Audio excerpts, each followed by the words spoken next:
Okay, welcome everyone to the Platypus Affiliated Society's interview with Sean KB. This event is taking place as part of Platypus's 2024 International Convention. Sean KB is a longtime rank and file member of the NYC District Council of Carpenters and a co-host of the Antifada, a podcast about history, current events, and political economy from a communist perspective. His intermittent writings can be found at seankb.substack.com. I've prepared a series of questions for Sean in three parts. First, I'll ask him about his political biography. Then I'll raise a series of questions about the Antifada podcast and about how his engagements there have informed his political perspective.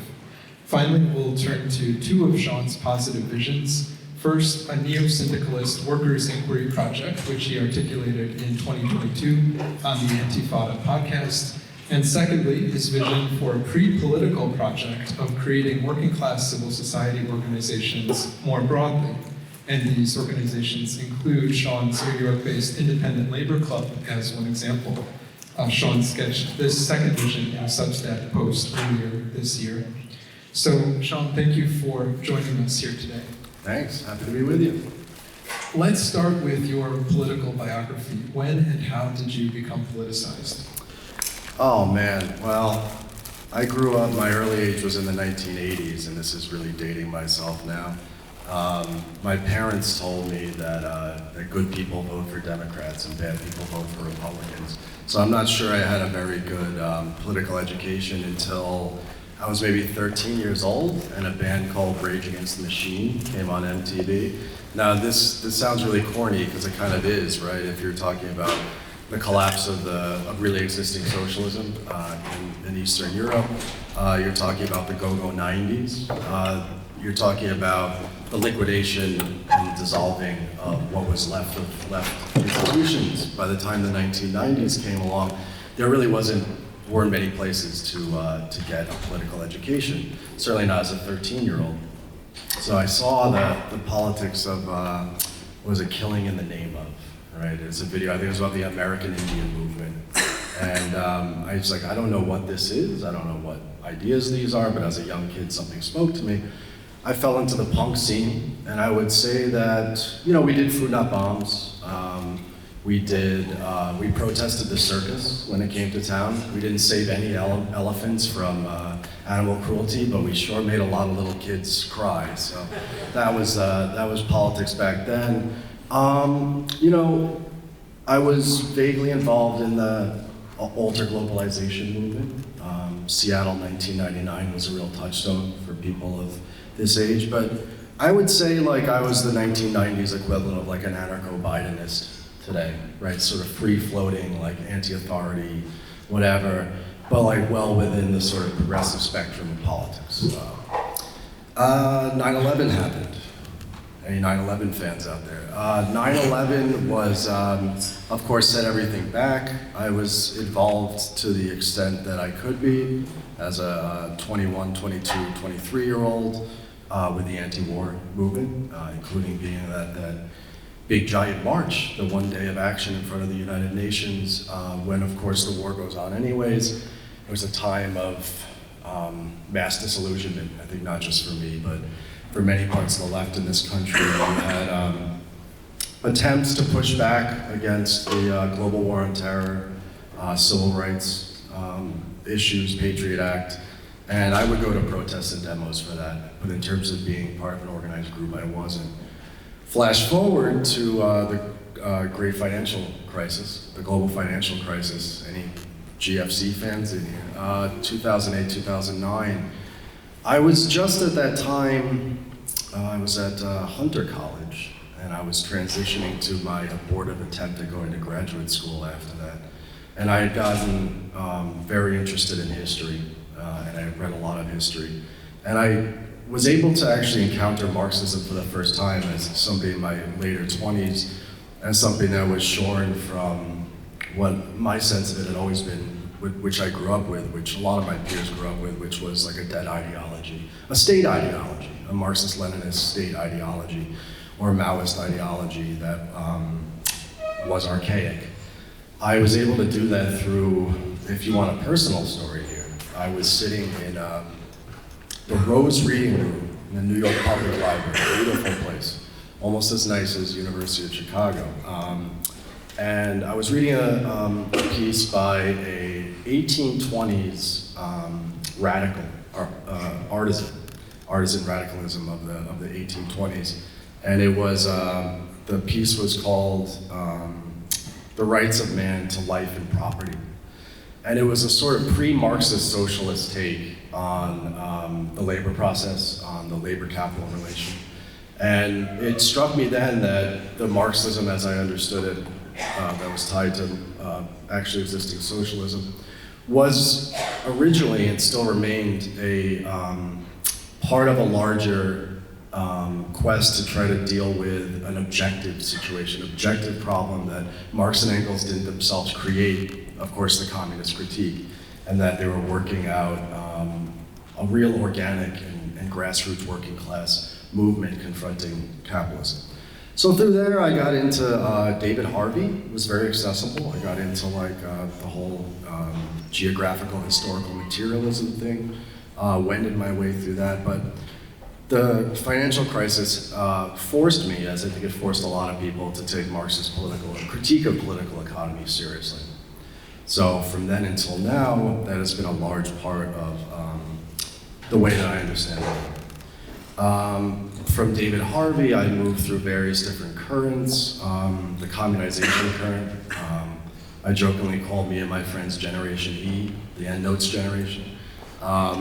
Raised on Dove and theory communiste, all trying to get at central questions and central problems that weren't addressed by like official Marxism or some sort of heterodox way to understand class and society in the world, and importantly for me, the dynamics of history that was novel and that could tell me and the people that I was working with about the world.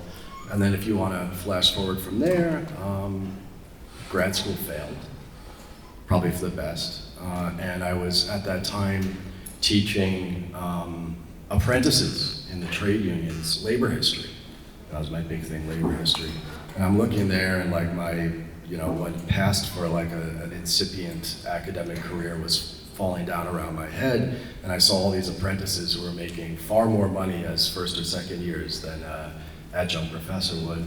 And I have family in the trades and whatever, and I said, you know what, I'm going in. So from that point on, my politics have been some weird, bizarre amalgamation of like communization and workerism, neo-syndicalism, I think you called it.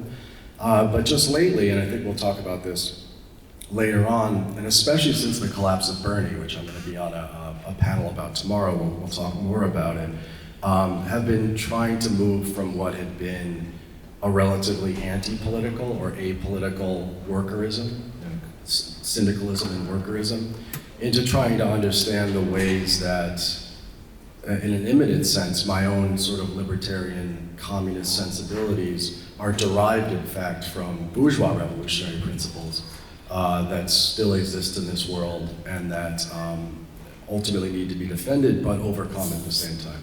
So lately I've moved into, and as we'll talk about later, engagements with William Clark Roberts and what's that guy from the McNair and Marxist Unity Group and people like that, trying to like forge for myself some sort of positive political vision that encompasses more than, say, economistic workplace organizing, such as this.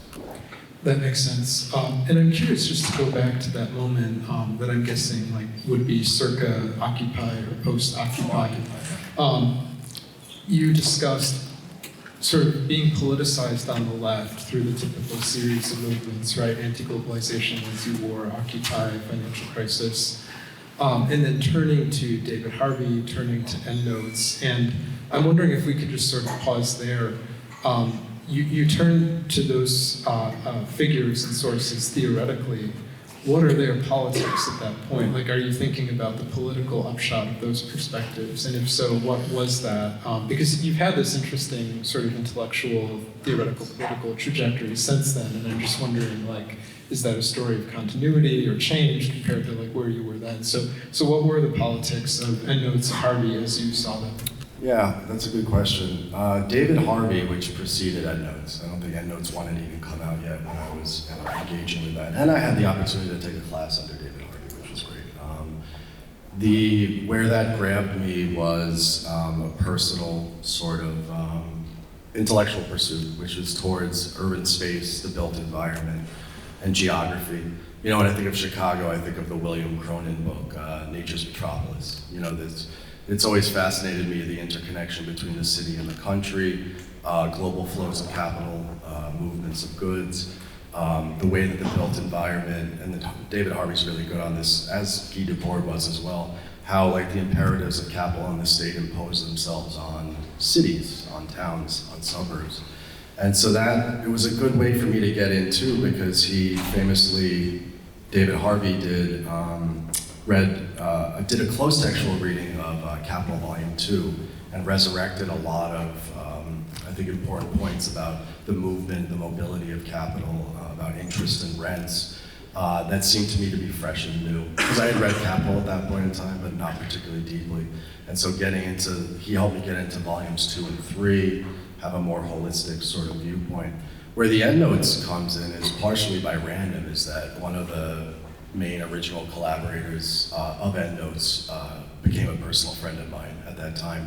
And what I liked about it, I think this is maybe why the Antifada project and the Platypus project have some sort of overlap, is that EndNotes had a certain openness to it. There was, especially EndNotes 1, which is a back and forth between the French communizer Gilles Daudet and the French communist theorists, Theory Communiste, opened up a lot of questions and had a lot of space to move around in trying to reimagine actually really existing communism, or socialism I should say, and understanding the failures of the 20th century and trying to move past them. And so this has always very much been in my mind as somebody who tries to remain open to potentials and possibilities, and also understands the doctrines and the ideologies that are passed down to us as products of historically specific moments in time that then become dogmatized. Which is not to say that you can't learn plenty of things from Lenin. You know, we've all read plenty of Lenin,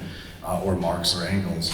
But the point is to try to politically add like a dynamism into our thought and practice that's aware of the ways in which capital and the labor relation and the working class globally, locally, has changed over the last 150 years. So just to stay on this for another minute or two, you know, at the risk of cutting to the chase a little bit too bluntly, just to put a finer point on the politics of this, right? Like you mentioned, the notion of capital flight, capital mobility, the state imposing itself and maybe creating or redefining city, country, right, as like kind of theoretical fixtures of Harvey, and then this kind of political openness with EndNotes. And so I'm just wondering, again, to return to like the question of politics, like, did that mean anti-gentrification campaigns? Did that mean like trying to use the state to put limits on capital mobility? With respect to EndNotes, like, did you take that to mean like openness, but to what? Like openness to Lenin, openness to left communist thinking, openness to the DSA, openness to Kautsky, like what was that an openness to? Certainly openness to left communism. I mean, this is a strain that I picked up and flirted with for a long time. And communization is vaguely attached to that, of course. In terms of, I'm sorry, repeat the question. That's why I brought my notebook. I'm supposed to be writing these things down. Oh, just like the politics of David Harvey, right? You're talking about like capital mobility and like urban and rural spaces and the imposition of the state, but like what is to be done? And like, if that's your theory, what is your practice at that point? Theory and practice at that point. I think I was, as many people were, and I think still are, relatively naive about things. I had also picked up at one point the Brenner thesis about overaccumulation in the world system. I had picked up crisis theory, and up until, I'd say not even that long ago, leading into the Antifada time, I was pretty sure that something like what we're going through right now, what we have been going through, the delegitimization of politics and the people being largely discontented with the economy and society going through various different ruptures, I had a sense that 2008 was going to be the product of a lot, but I also had a sense that crisis would do the work of politics for us, right? And this is something that it's taken me a long time over the last 2, 3, 4 years to sort of shed this. Because what is communization? I mean, especially the theory communist stuff is very much about spontaneity, and it's very much about workers' identity becoming a barrier to workers' self-organization and the overcoming of capital. So I always had this sense that social forces were going to throw up various different political potentials that we could then attach ourselves to and critique from the inside or from the outside and manage to steer in a direction that would reflect the various contradictions of class society, which is why when Occupy comes up, right, and I had been involved in sort of the pre-Occupy, and people I know were involved in the pre-Occupy, which took place in various universities, famously the University of California had a giant tuition struggle, and there were like massive occupations and mobilizations and marches that happened over the course of a bunch of months, which was one of the sparks that ends up becoming Occupy Wall Street. We had people, that we knew that were in that. There was an occupation of the New School, which I had been involved in. There was one at NYU, which I had been on the periphery of. There have been various other attempts, including to occupy my alma mater, which is Hunter College, that kind of led up to Occupy. So by the time Occupy comes, part of me is saying, well, this is an obvious reflection of like imminent tensions and conflicts within society. There's a populist moment where all of a sudden now a communist critique can start to be relevant in a way that it might not have before. That turned out to be overly optimistic, right? But at the same time, I always thought that that it would develop naturally more towards an anti-capitalist, let's say, sort of movement, whereas it obviously didn't. And this is, I think, very similar to my very jaded way that I approached the Bernie Sanders campaign, which is already having given up on much of, all of the social democratic left and much of the left in general. I saw the Bernie movement in 2015 and 16 as reflective of something. I assumed that some sort of, similar to Occupy and similar to Bernie, that some sort of working class civil society or economic struggle was destined to break out of those same tensions. And that was what I had been waiting for. That was what me and my people, who were unionists, had been anticipating. Turns out that's kind of happening a little bit today. If you look at the UAW and the Teamsters. But eventually, as we get down to closer to today, it became clear that these things don't just happen themselves. That struggles don't just produce theory that's applicable, and they don't produce practice that is scalable. I'm curious then how, more specifically, you related to the rise of the DSA and the Bernie Sanders campaign in that period, because certainly if you were to talk to someone like Ben Burgess, member of the DSA on the left today, for him, I think, unlike for those of us in Platypus, the history of the millennial left begins not with the anti-Iraq war movement, as you articulated, but essentially the meaningful political history begins with the movement from protest to politics, namely from Occupy to Bernie Sanders, with this kind of similar idea, right, that an economic crisis will then, happening in society, will sort of inspire an economic reform movement to take hold in politics. And so in a way that kind of seems consistent with the expectation you articulated, and yet you described a kind of maybe suspicion of the Sanders campaign. So take us back to that time. What were you thinking as you saw Sandersism taking off? Oh man. When I think like a lot of people, I was very cautious about it because you could see very, very easily the way in which it was directing people tacitly and also explicitly towards a certain political trajectory of encounter with the Democratic Party, potentially even taking over the Democratic Party, and then of course to relying on various state administrative policy measures in order to hone out some of the rough edges of the American economy. And that was always something I've been very, very skeptical of. I think for good historical reasons and good practical reasons. I understand the morass, that you can fall into, and that the DSA and many other people have fallen into subsequent to that.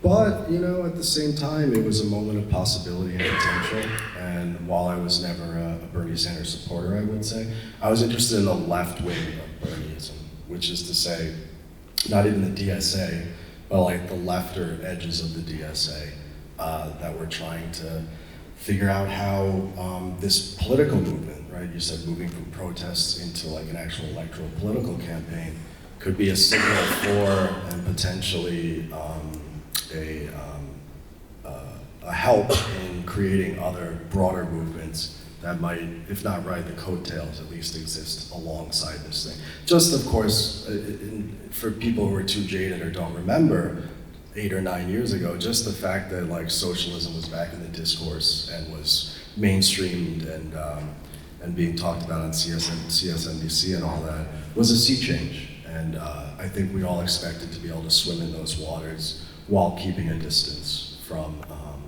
the sort of co-optation, let's say, that it entails. Good, so this sets us up well to turn to the Antifada podcast. So you co-founded the podcast in 2018, and this is a significant year for Platypus in a sense, because just 1 year earlier in 2017, our chief pedagogue, Chris Curation, declared the millennial left to be dead on the grounds that it had liquidated whatever potential it may have had for genuinely oppositional left politics into the Democratic Party via the DSA and their Popular Front politics of supporting Democrats, including but not limited to Bernie Sanders, in opposition to Donald Trump. So given this overall political context, circa 2018, I want to raise a series of more specific questions about the Antifada podcast. And first, I took note of the fact that the description of the podcast on YouTube states the following, quote, "The Antifada is the synthesis of Antifa super soldiers and Intifada, bash the fash, and a global uprising." So when you think back to when you started the podcast project, what was happening circa 2018 to convince you that a synthesis of anti-fascism and anti-imperialism was necessary? And also, did you look to any particular political figures or political tendencies in the long history of the left to inform this synthesis of anti-fascism and anti-imperialism? 2018. I had to laugh at that description because, as you and I spoke about earlier, I was sitting up one night, like drinking with my ex, and we were talking about an idea for a podcast name, and the Antifada came up. So we had to do and we thought it was really funny, and a good way to like trigger the right. So we kind of did a backtronym to it, and we're like, oh, if we put these two things together, because we do immediately, and this has been an ever-present problem for us, that to put a reference towards Intifada in the name of your podcast all of a sudden opens you up to having to account for yourself in many different ways, your politics and the things that you say in a way that can be sensitive for a lot of people. And the Antifa thing was the Antifa super soldiers, if people don't remember back then. This was this sort of right-wing conspiracy theory. It had an element of truth to it that the Democratic Party was going to be sending like black-clad ninjas into nice suburban white people's neighborhoods and burning them down or smashing them up or whatever. It was a real like moral panic that took place on the right. So we wanted to sort of intervene in a funny sort of way in order to, I suppose, state that like our politics were really out there, but we were able to laugh at ourselves. The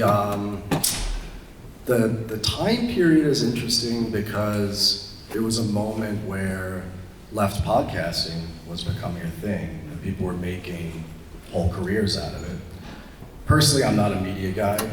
My ex was a media person. I suspect that given my druthers, I would have just kept like having loud conversations with people in bars about politics. But thanks to her influence, we got the thing going, and the only reason that you've heard of Antifada, or anybody here might have even listened to it at some point in time, is because we had a connection through her to the Majority Report, which was like a Bernie Sanders wing of, I guess, left media. So we were able to use that actually as a platform to get bigger than I think some other really good podcasts at that time, like Swampside Chats, who were dealing with similar things to us, Farm Vlog, Symptomatic Redness, see Derek Varn's work, Douglas Lane's work, and people like Regrettable Century, I don't know if you like the post-Trotskyist podcast. So at that time, it was a very propitious moment to start a podcast, and we were fortunate in that, I had managed to accumulate all sorts of close friends who had been like, people that you talk shit in a bar with about politics. So we started by just having those people on and chatting, and from there, the peak of our podcast was the George Floyd uprising, because I think people were coming to us for analysis. There's been a decline since then, but still a pretty decent listenership. I think that the anti-fascist thing has always been interesting on our podcast because, this 2018 is the period of the alt-right. It coincides, of course, with the Trump presidency. There was still, when we started the podcast, the feeling that Steve Bannon and the Proud Boys and what's that guy, General Flynn, that there was the potential for some sort of fascist movement to occur. You had street militias, whatever. So we took it seriously on the one hand, but already even at the very beginning, my co-host Andy, AP Andy, shout out to Andy, was actually writing, using Bordiga's critique of anti-fascism in order to kind of tamp down a bit on our commitment to anti-fascism as a politics separate from, or that can exist without a communist or a socialist politics. So I think we did pretty good on that. Maybe aesthetically, we put ourselves in the Antifa basket, but I think that we were trying to work out a lot of these problems. The anti-imperialism thing, certainly that was something that we talked about a lot more back then than we talk about it now. I think I've always had an anti-American take about anti-imperialism, which is to say vulgar anti-imperialism is something that I've always tried to work my way away from. Certainly something that now I think is rife on the left, is something that we've been able to critique for a long time. But we still do, to the extent that we deal with issues in Gaza, obviously, in Ukraine. We do try to give a considered anti-imperialist take, one that understands imperialism as a world system, as with various different nodes, with one central hegemon, of course, which is increasingly less so, but here in the United States, and understand it as much an economic relation as a geopolitical battle between camps. This sort of leads nicely into my next question, which is again sort of about theory and practice. So by now the Antifada has published over 240 episodes, and I have to confess that as I scan the titles of your episodes, I realize that I'm unfamiliar with most of your guests. But as a Platypus member many years, a few consistent types of engagement stood out to me, and so I want to ask you about these kind of one by one. So first, between 2018 and 22 especially, the Antifada hosted many leftists who have been variously associated with Verso Books, Historical Materialism, Jacobin Magazine, Viewpoint Magazine, and at the risk of oversimplifying, it seems like maybe a common theoretical or intellectual premise of a lot of these engagements is undertaking some kind of analysis of capitalism, whether by the history of capitalism or its current state, whether through the lens of, as you said, world systems theory, or a class analysis, or historical materialist analysis, or intersectional analysis, right? And then, certainly thinking of the publishing houses and publications I just mentioned, for at least a long time, or at various points in the past 8 years, a kind of political common denominator for them has been the popular frontism of the Democratic Socialists of America, of the Bernie Sanders campaign. And so you've been very consistently engaging leftists from from this kind of broad milieu, not saying again they're all the same or think the same thing on everything, but there are certain commonalities here. And so I guess my question is, what motivated you to engage guests from those political currents, and what lessons have you drawn from those engagements politically? Yeah, it's interesting. You made me realize, I think, perhaps how much we've moved in a different direction from that period in time. But I feel like you mentioned analysis and critique and history and understanding of political economy. One of the things that we try to do is to get our listeners to take history and political economy seriously, especially political economy. So we pulled in these verso writers and these Jacobin writers and these viewpoint writers. What we were attempting to do is to give people the intellectual tools necessary in order to have a worldview that places the working class at the center of it. What the various prescriptions that those people had, I think they're very different, but I think largely you're right that they fall into the sort of, not just popular front, but I think even like the defend the democratic gains of the 20th century sort of politics, which is, I think, a politics that I shared up until not even that long ago. You mentioned 2022, and perhaps as you noticed, because I haven't skimmed our archives, 22 at the time when we started to have less Jacobin, less verso types. I think that corresponds with me picking up and him picking me up, C. Derek Varn as a collaborator who's a very, very good critic of the popular front, good critic of the left, somebody that you should have, Platypus should have at their next convention. And moving on, I think, from that conception has been important for us, but I think during that 4-year period that you talk about, these were people who were accessible, these were people who were in the public sphere, and these were people who had something important to say analytically, or they represented something within Sandersism, certainly between 18 and 20, that we thought had some potential and possibility to it. You know, me being a unionist and Andy being like a anarcho-punk kid, right? We have a certain sort of way in which we viewed class, or at least like class struggle. A sort of spontaneity, a desire to understand class structure, a desire to understand not just like global political economy or the political economy of the United States, but the way in which, in a Harry Braverman type way, one of my big inspirations, the way in which the labor process itself engenders consciousness and also conflict, and the way in which the working class, in a very sort of libcom way, or prol.info is another big influence on us, could be a way that a new sort of like socialist political activity could arise out of the workplace itself. This is what I call myself broadly workerist. You know, that's what I sort of mean by it. So that's one period, right? 18 to 22, you said. And then what do we do after that? Where do we go after that?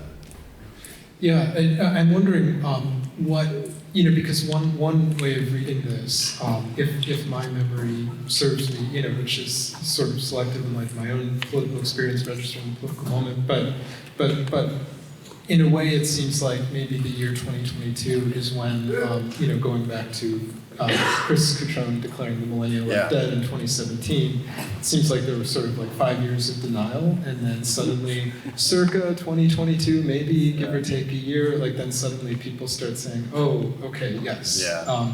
And so it seems like in a way your trajectory is sort of keeping with, you know, maybe a wider, more general consciousness or tendency on the left, more general politics on the left. So how would you, just before we move on to some of the other engagements, like around that time and afterwards, like what do you think changed in 2022? Like you say, you moved leftward kind of away from, did you register a kind of exhaustion of the verso historical materialist, like verso Jacobin magazine viewpoint, like the politics of that, the intellectual firmament of that, did that in some ways come to seem like exhausted or spent at that point? Well, you know, between 20 and 22, there's two huge events that happen. Of course, in 2020 is like the bitter, sad end of like the Bernie Sanders dream and the dream of all the DSA people and others who thought that this might be a breakthrough for some sort of social democratic politics.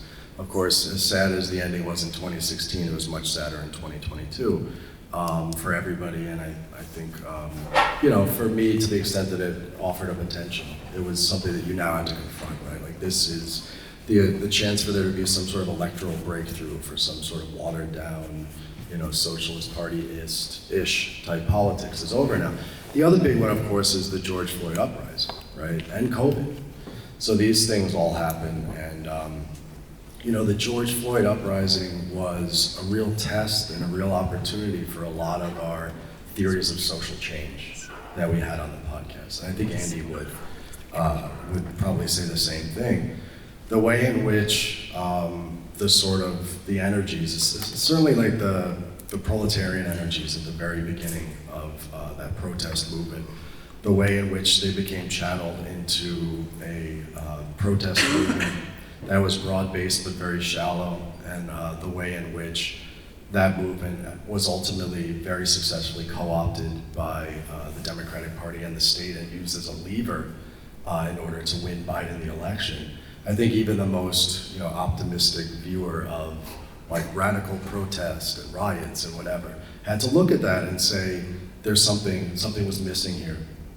That the ability of capital and the state to move this in a direction that co-opted it and also defanged it means that this entire mode of politics, where you imagine in a communization type way that the contradictions of capital are going to lead to something that directly creates organizations and institutions necessary to confront capital in the state. Well, no, it turns out that those energies can be pushed in a very different direction, one that actually strengthens the system as opposed to confronts it. So, you say Chris Cutrone in 2017 said the left is dead. All I knew of Chris Cutrone for 2017 was like that, they're on libcom.org forums, which is a place I spent a lot of time. They're like, he's the Trump guy, and there were like all these leaks of emails or whatever.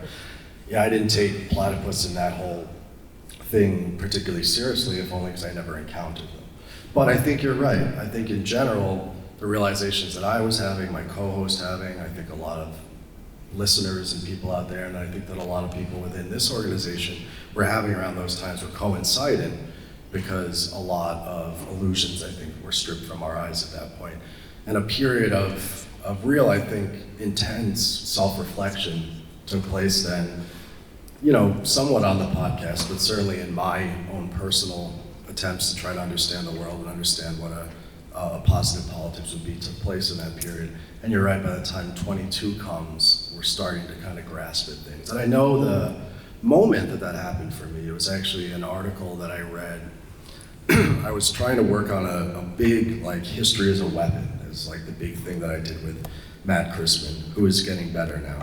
But this was the big collaboration that we did for many, many years together as friends, where we kind of took an issue in American or world history and broke it down and just talked shit for like a few hours. A big one came up on trying to understand labor in the United States. And I read Dominic, what's the dude's name? I'm so bad with names. Dominic Minnick, I think his name is. I'll look it up and make sure that I have the name right. Wrote an article in Catalyst, which is the Jacobin journal called Counterfeit Liberty. And it's about the way in which the very particular legal and political structures of labor law within the United States both reflect and reinforce a deep unfreedom for the American worker and distorts American labor unions to the extent that they become legalistic collaborationist projects, not because they have bad leadership or not because the rank and file isn't organized enough on the ground, but instead it's like baked into the actual cake itself. And so it was me as like a trade unionist and somebody who takes these things very seriously, realizing that you can't defend the democratic gains of the 1930s, because what the Popular Front in the 1930s was the ultimate liquidation of independent socialist working class action within this country, subordinating it to not just the state and capital as a collaborator in that, but of course to one particular political party as the 20th century goes along. And so it was the sweeping aside of that illusion that I had for myself, understanding that the NLRA is not a font of rights and freedoms, but as in fact the abrogation of freedom. That started me down a path where I had to start analyzing the entire Popular Front and all the politics that follow from that, eventually leading me to like the William Clare Roberts in Marx's Inferno of understanding Marxist politics as a radical Owenite republicanism. And so a lot of what's happened over the last year or two has been me confronting that, moving away from the sort of anti-politics that I had been at before, this sort of neo-syndicalism, and trying to understand a way in which my conception of freedoms, freedom for workers, freedom for people, is deeply imbued with a radical bourgeois tradition from the 19th century that needs to be retained and used in order to overcome capital. That makes sense. The response you just gave anticipates a number of my upcoming questions about your engagement with Platypus, engagement with the Marxist Unity Group, your project for workers' inquiry. But just to circle back to Black Lives Matter and the George Floyd riots, it almost sounds like, I think Nicole Hannah-Jones, coming from a progressive capitalist perspective, christened them the 1619 Project. I don't know what term she used, like riot or rebellion or uprising, what have you.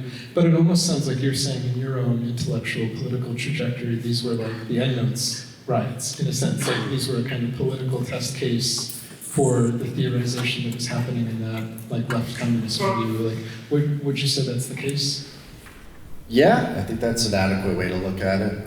Certainly, some of the lessons for the balance sheet of the 20th century, certainly a lot of my critique of Marxist dogmatism from my time within Generation Endnotes remains, and I think a lot of their analysis still holds. But you're right, like BLM was in a sense like a test case for spontaneity, for horizontality, whatever you want to call it, right? This conception that already by the time Occupy ends seems pretty weak. Now we have this leaderless movement out in the streets, which ends up actually probably producing less than nothing, at the end of it. It was the 1619 riots, I suppose. And so it's the confrontation with that, you're right, that I think allows both of us to put away some of our illusions about political activity. Yeah, that makes sense. Or sub-political activity, as the case may be.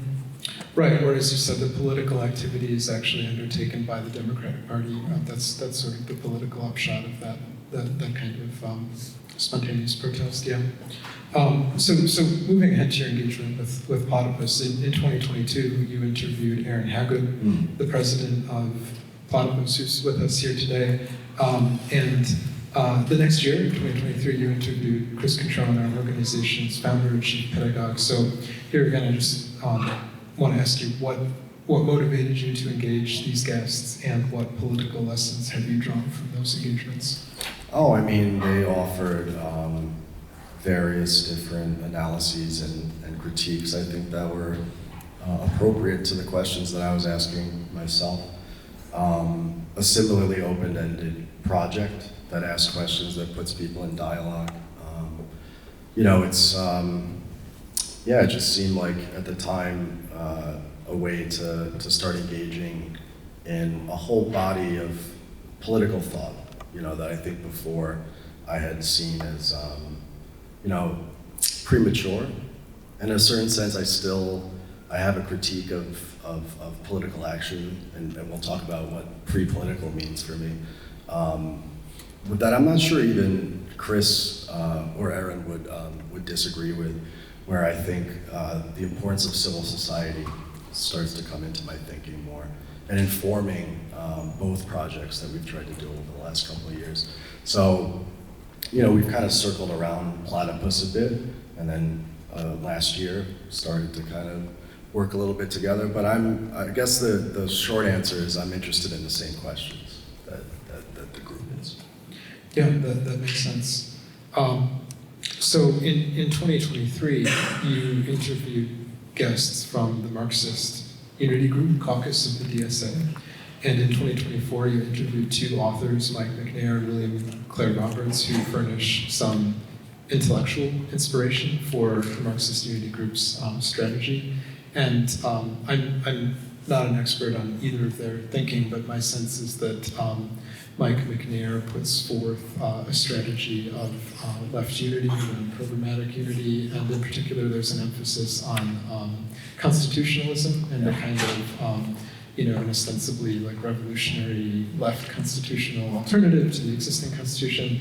And William Clare Roberts seems to support this through his Marxological work by arguing that Marx was an institutional, what he terms an institutional thinker, and so that seems to be kind of consistent with this project of crafting a program around a new constitution that would involve this kind of institutional thinking. And so, here too, I'm just curious, like, what inspired you to interview that series of guests, and what political lessons do you draw from those engagements? Well, I've known some of the members of MUG, we'll just call them MUG for short, for a bit, Donald Parkinson especially. Well, we never met in person, we've been on many of the same forums for a long time, and I respect him as a peer. And it seemed as though at that time, and it still seems as though today, the Marxist Unity Group is bringing the DSA in potentially an interesting direction.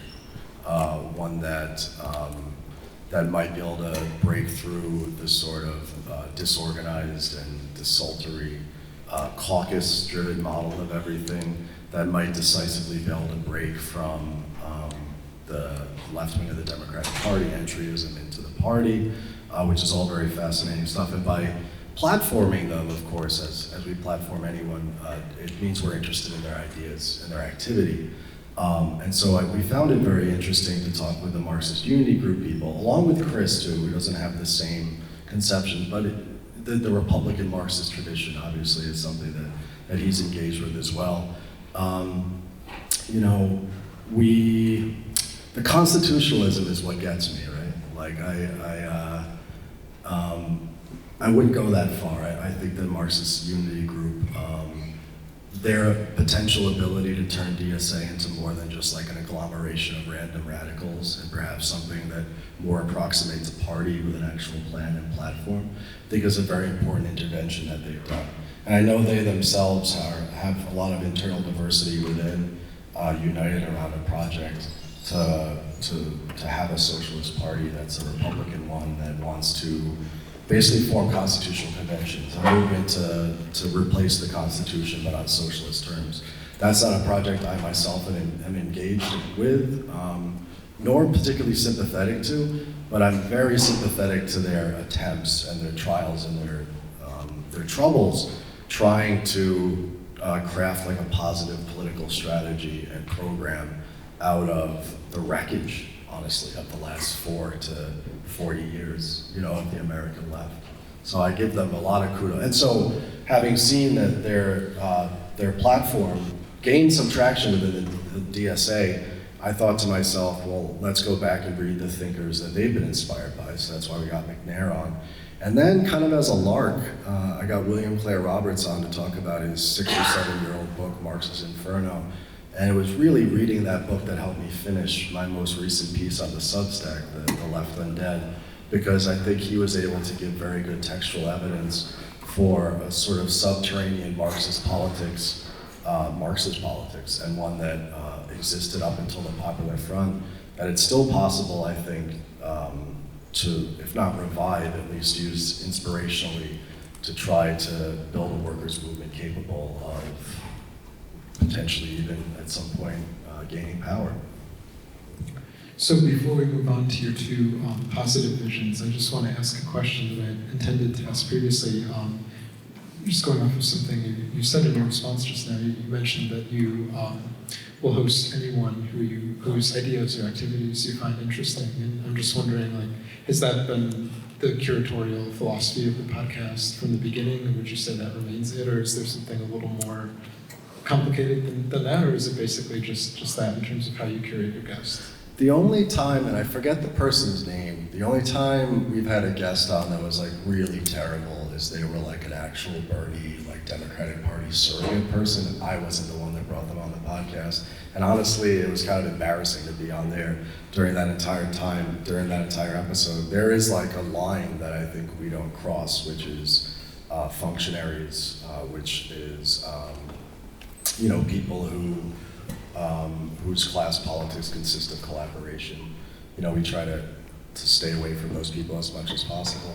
But you have to understand the podcast as much like an intellectual exercise for ourselves, open-minded as we try to be, trying to get at like these larger questions, trying to understand tendencies and currents within the left, but also within global capitalism and history, things that pop onto our radar and then we get obsessed with for a while, and then try to synthesize ourselves with the other things that we have in order to try to, in our own amateurish way, like produce theory that's relevant, and with the two groups that we're going to talk about, produce potentially practice that might be relevant. It's very much a process of a project of intellectual engagement, but also not intellectual masturbation. Like, we're truly interested in the ways in which these theories and what real people are doing in the world might be able to forge a new socialist movement that might actually do something. And just quickly to linger on that response, I find it interesting, like where one draws that line. In a sense, in Platypus, I think we've probably hosted people in our spirit of openness who would qualify in your terms as like functionaries, essentially.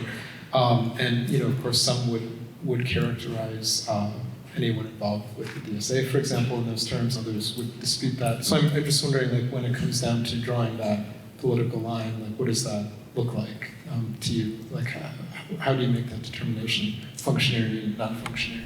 Yeah, that's a good question. I think this critique of the Popular Front was something that I've kind of had in the back of my mind, and I wasn't maybe able to articulate until 2018, 2019, 2020, maybe even more recently, right? And so I think that the line for us has always been people who are maintaining that Popular Front, progressives in general, I guess. I'm not sure we have many progressives on our show, people with like progressive politics, even left-wing of Democratic Party politics. In terms of functionaries, like I maybe with the exception of Sean Fain, I'm not sure we'd have like a union bureaucrat on our podcast, although that I guess could be open to change if the rank and file strategy works. But yeah, I think the line is drawn at collaboration, or we try to anyways. Mm-hmm, mm-hmm. Yeah, I suspect maybe some in our audience will have questions on that, but I don't want to linger here too long. So let's move on to your two more positive visions and positive projects. I'd like to talk about your project for, I believe you call it Workers' Inquiry. And I found this really interesting, and so if the audience will forgive me, I want to read a long kind of paraphrase quote from you from your July 2022 episode, New Org Who Dis, because I think this really crystallizes both how you relate to the history of the left on these questions and how you relate to other existing political and organizing tendencies and currents on the left today. And so I think people in the audience might appreciate just kind of hearing it spelled out. I've never had anybody quote myself and me before, so let's try. So you said, like many people, after the DSA came up and started pushing things forward in the political sphere, I waited for something similar to arise in the union movement. It simply hasn't happened. It's time for us to start building something adequate to the task. We're not building a union here, certainly not in the traditional sense. We're not reforming a new IWW. We're not going to plumb the depths of what people like Labor Notes or Teamsters for a Democratic Union have been doing for decades at this point. We've been in a situation in this country for 50, 60, 70 years, it's related to what you said before, where all the laws militate against working class militancy and self-activity. The Amazon Labor Union is very inspirational, and part of why I think this project makes sense to do. But once they actually formally unionize, they become trapped within the structures of labor law in this country, and certain things are necessary to do for workers that a regular union cannot do. Things like secondary boycotts, wildcat strikes, breaking no strike clauses, rank and file members communicating across locals and with other members in other places, which the unions themselves, as bureaucracies, often try to stop. We seek to build something that will get around the institutional limitations of American unions. What we want to start doing is very modest. It is inspired by a tradition that goes all the way back to C.L.R. James, the Workers' Inquiry. gathering information, finding out about the actual conditions in a particular industry. Knowing what workers make at the company across the street is valuable information for workers who are thinking about trying to organize collectively. So finally, in this paragraph, you kind of turn to the political bit, so I just want to address that. People are so disgruntled in this country. Where it ends up going is either into the Democratic Party or the Republican Party. We want to offer an alternative vision for how workers can organize themselves. All the Leninists out there might get scared of this word, but it is economism. Everyone's got a little sect trying to capture the left wing of the Democratic Party or get people to vote for their particular leader. What we're arguing is that it's actually early for that. The missing ingredient from all these different party formations that exist, from even the DSA or other groups, is an activated and militant working class movement that exists outside of those things. This needs to be built before we can even think about crafting the perfect party line on Ukraine or on wokeness or on whatever it is. We're not going to be, what we're going to be building and doing is not against those things that are being done. If you're in the DSA or the Marxist-Leninist Party or whatever, this is not against that. This is a place to build a neo-syndicalist vehicle for connecting workers together, connecting struggles together, for educating and for agitating. What comes after this initial phase of gathering and disseminating is an open question. Maybe that looks like the IWW, maybe it looks like something completely different. So I really liked that and kind of glommed onto that, just the clarity of the historical and contemporary political vision, whether people agree or disagree with it. I think you really kind of spelled out a lot there. So I would invite you, I guess, to just comment. How did you get there? And then, of course, what has become of that? How have you made good, if at all, on this vision? What has that been like? It's a good question. The group was called, I mean, it's dormant now, the League for Industrial Freedom. I wanted to put freedom in it for the reasons I was talking about before, like this distinction between labor rights to be adjudicated by the state and the freedom of workers, which is something to be won. The conception behind it started very theoretically, or at least based upon certain tendencies towards the decentralization of capitalist production and the fragmentation of production across the line, the borders of nations. You know, you're looking at the way in which global supply chains now mean that certain tasks in the era of the mass worker and say the Fordist period that had been under one roof with 3,000, 4,000, 5,000 workers who were living in communities alongside one another that had strong social bonds with one another, were able to effectively at least put up a fight against capital's deprivation. And increasingly over the last 40 or 50 years, as we know, that's become transnational. So the idea behind it was to try to create a mechanism, to create a digital mechanism that could connect what we believe is true, which is that every workplace in this country has a militant in it. They might not know that they're one yet, right? But an attempt to, say, connect a worker who works at the FedEx transshipment plant in Tennessee, which moves hundreds of millions of tons of capitalist commodities and goods every year out of it, with the worker who's finishing putting what had been manufactured elsewhere together in a factory in Alabama.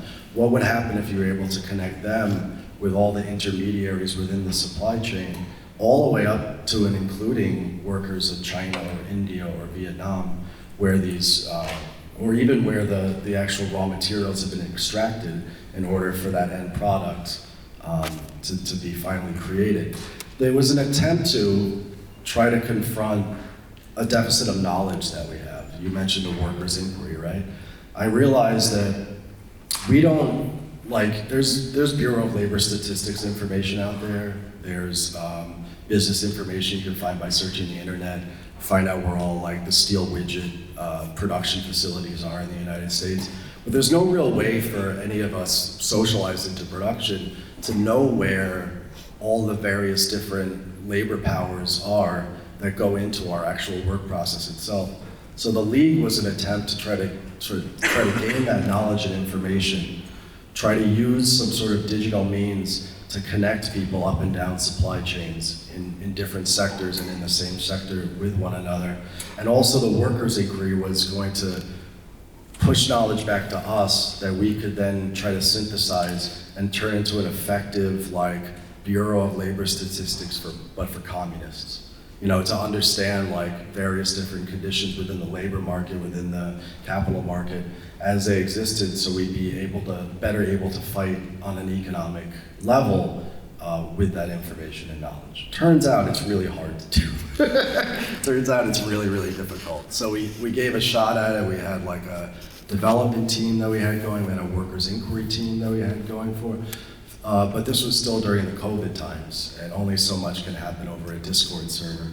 So if anything, the current project, the Independent Labor Club of New York, is a kind of successor to that, trying to pose similar questions and maybe trying to answer them in a different way that's kind of caught up to the more political orientation that we've gained over the last couple of years.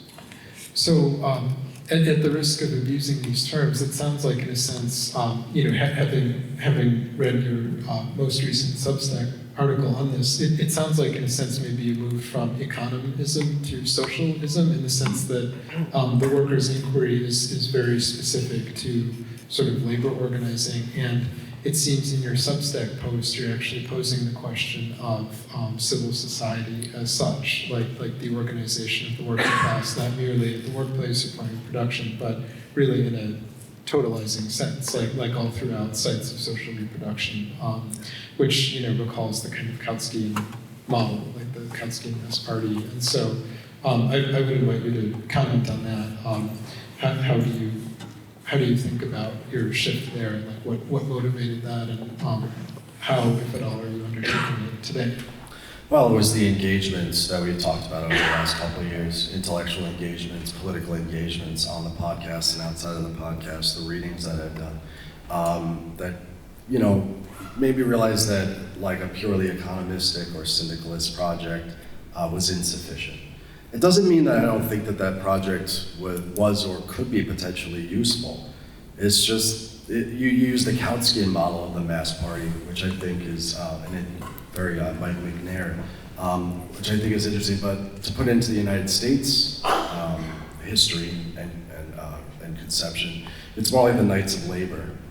If you know anything about Terence Powderly and the Knights of Labor in the 1860s, 70s, I think into the 1880s, it was a union federation understood as like a totalizing working class civil social institution that did economistic bargaining and strikes and fights as part of a larger package of not services, but various different ways to like address all of the social crises that capitalism brings about, right? So the Knights of Labor had like a choral society, they had a militia, they had what we would consider like child and like family services, they had their own newspapers. In a sort of like Kautskian party type way, they addressed not like the pure economistic issues that workers had at their workplace, nor did they address like the big P political issues at hand, but instead they crafted an entire like working class world, civil and social world that was relatively successful for that period of time. So the engagement with those ideas brought me into a larger sort of civil society type understanding of these things. And then also too, to get this out of the realm of ideas and like intellectual pursuits and like what me or other people might think is like good political praxis or whatever, there's the reality that civil social life in this country has dissolved. And certainly in the last 3 or 4 years since the COVID crisis, right? Of course, there's like the bowling alone, right? A thesis from the 1990s talking about like the death of churches, bowling leagues, trade unions. There's a way in which the atomization and alienation of capitalist society has increased to the extent that, and especially with the internet now, right? That like a real like core of what it meant to be a socialist, what it meant to be working class, and its expressions are now almost inconceivable, let alone the party, without rebuilding in some sort of sense, like the civil social structures that are necessary preconditions for even beginning to build a party, right? So that's why our conception of it is pre-political, because the Independent Labor Club of New York, but there's, I think, maybe a chapter going to be starting down south pretty soon too, posits itself as the precondition for the someday arrival of a working class party, right? Because it poses itself as a civic organization, a civic association, in the same way that like the Kiwanis Club or the Elks Club or the Rotary Club poses itself as sort of like this repository of middle class or like petty bourgeois or bourgeois civil and social life and interests, right, in the public sphere. So too, we imagine this could pose itself as like a central node for rebuilding what's left of like working class collective life in this country. So we'll have, I think, about 15 minutes for Q&A, and I think one of the issues that will come up in the Q&A, I suspect one of the political tensions will be precisely around syndicalism vis-a-vis politics. So I want to try to get at that through some of the history that you mentioned, because from a certain point of view, in 2024, to undertake civil social organizing, anticipating the someday arrival of a working class party, the popular frontist specter that haunts that vision is the someday revival of a more workerist political strategy within the Democratic Party, right? It's easy to say in 2022, 2023, 2024, the Sandersism, the democratic socialism, the pop frontism is exhausted. That was not easy to say in 2015 and the subsequent years, right? So there's a particular historical moment giving rise now to that imagination. And in terms of how the history of the American figures here, right? There actually was a Kautskyan party in the United States, the Socialist Party of America, Eugene Debs. And interestingly, some of the syndicalists in and around it, precisely because they didn't take a particular, didn't take a Marxian approach to the party question, right? They actually, as soon as Woodrow Wilson undertook some outreach to labor in 1912, there are figures like Mother Jones and others who were syndicalists in their politics, who left the Socialist Party of America for the Wilsonite Democratic Party as this kind of proto, labor party, which quote unquote labor party, right, or workers' party, which it was to become, in itself styling politically more fully in the 1930s. But you see that already there under Wilson. So I guess I just ask, like, why the Knights of Labor versus the Socialist Party of America, and does it relate to kind of how you relate to politics in this period right now? Yeah, that's a good question. And the question of the party, right? Yeah. I think if there's going to be a revival of like capitalist party workerism, it'll probably be the Republicans, not the Democrats, I think at this point, which is something we should certainly look out for. It'll be a retrograde one, but there's already this sort of like the MAGA movement towards something that looks like a reactionary workerism and economic nationalism. That I think you're right, that a pure syndicalist movement could certainly be prey to. And your story of Wilsonism, I think, is an important one too. I think, at the very end of that essay, I say something to the extent of we have to ascribe to our banners 100 years of the Popular Front is enough. So the 100th anniversary of the Popular Front's coming up. It'll be here before you know it. That's maybe something that I left out of my description of it just now, because I think breaking the Popular Front can't be done in theory. I mean, you can think about it all you want, and there's good reasons to think about it, and we all should. It kind of has to be done in practice. And what that looks like in practice, I think, it's hard for me to even picture, but what it does, what would be necessary for it is to have independent working class institutions run for the working class of this country, separate from either of the two political parties. And I think also too, even separate from the political structure itself.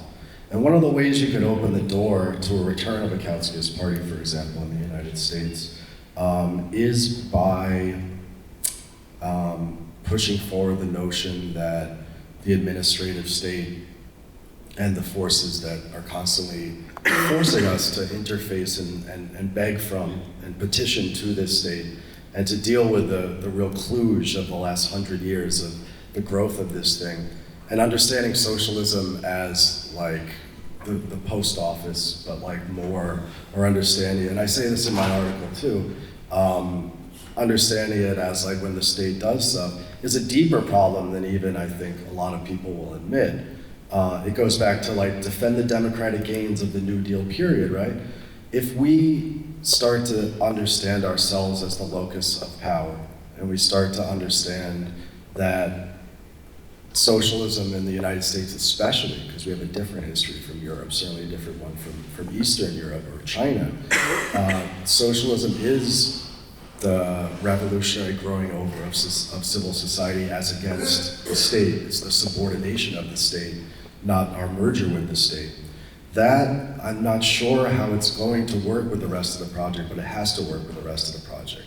There has to, without becoming a sect and without becoming simply a newsletter or an education society, this sense of like self-emancipation as like a collective endeavor on the part of the class, as against the state and overcoming capital, is going to be part of our pedagogy, let's just say, and part of our practice, hopefully, to the extent that we can. We've started up, we've got a great start. You know, we've got, our core is unemployed people, students, care workers, but also, I'm proud to say, like union teamsters, iron workers, electricians, carpenters. And I think there's something about, hopefully about, what's left of like the militant Gomperzite craft union, business union history, like institutions left in this country that might actually help inform a more civil society oriented socialist workers pre-political movement, if that makes sense. Excellent. Well, that leaves us about 50 minutes for Q&A. And I think we have a lot on the table. I'll call on people in the order in which I see their hands. Right now we have here, here, and here. So where are the microphones for questions? It's at the back. You open the bottom drawers. Okay. This is not an advertisement for Zim. It's not a workers' political maneuver either, right? Just a habit, just a vice.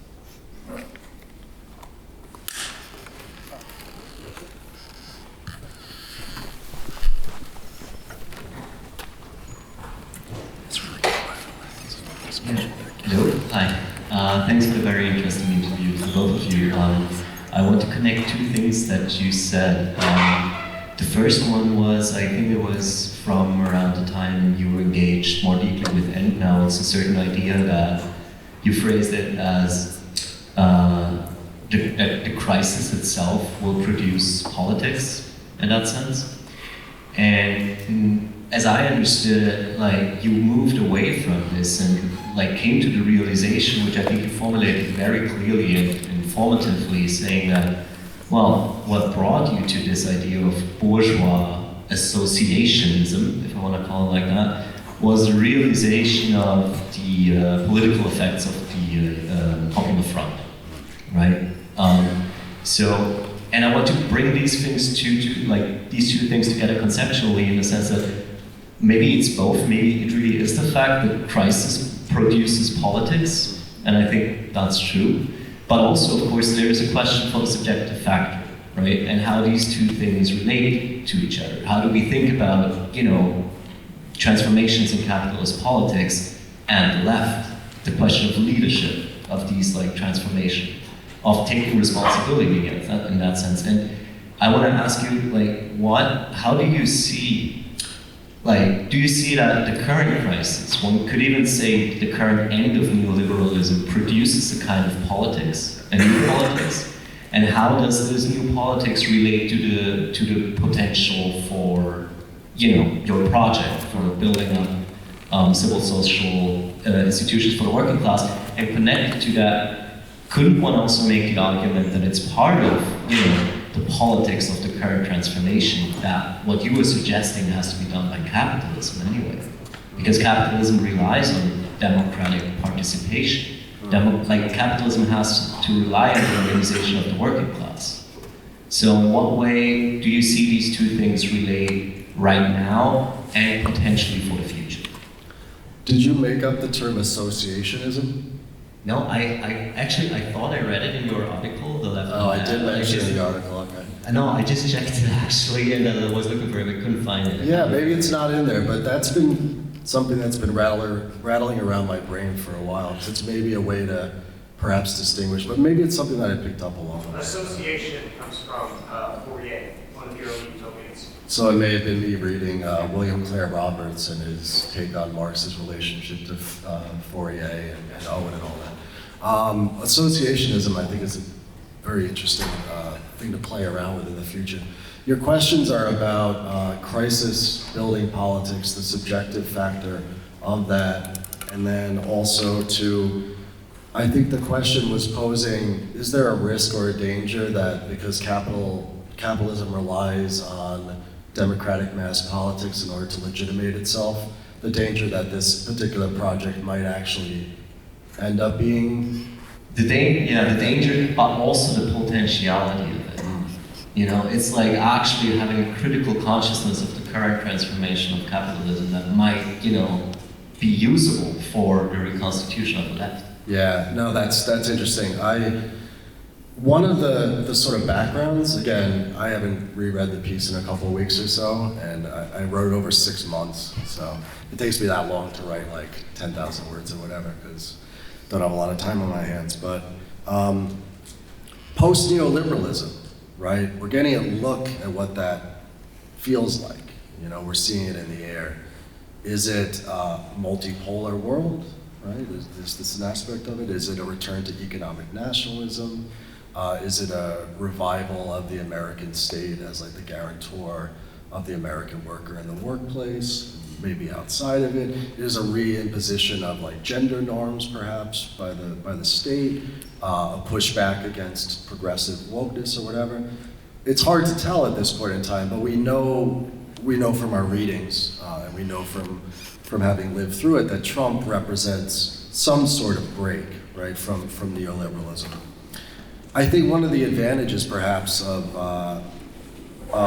associationism, of creating working class civil social institutions, and also with having a thoroughgoing critique of, say, the National Labor Relations Act and labor law in general in this country, is that there's no small chance that over the next 3 or 4 years, presuming Donald Trump wins, which at this point it looks like he probably will, that the Supreme Court might actually eliminate the National Labor Relations Act or defang it to the point that it becomes indistinguishable.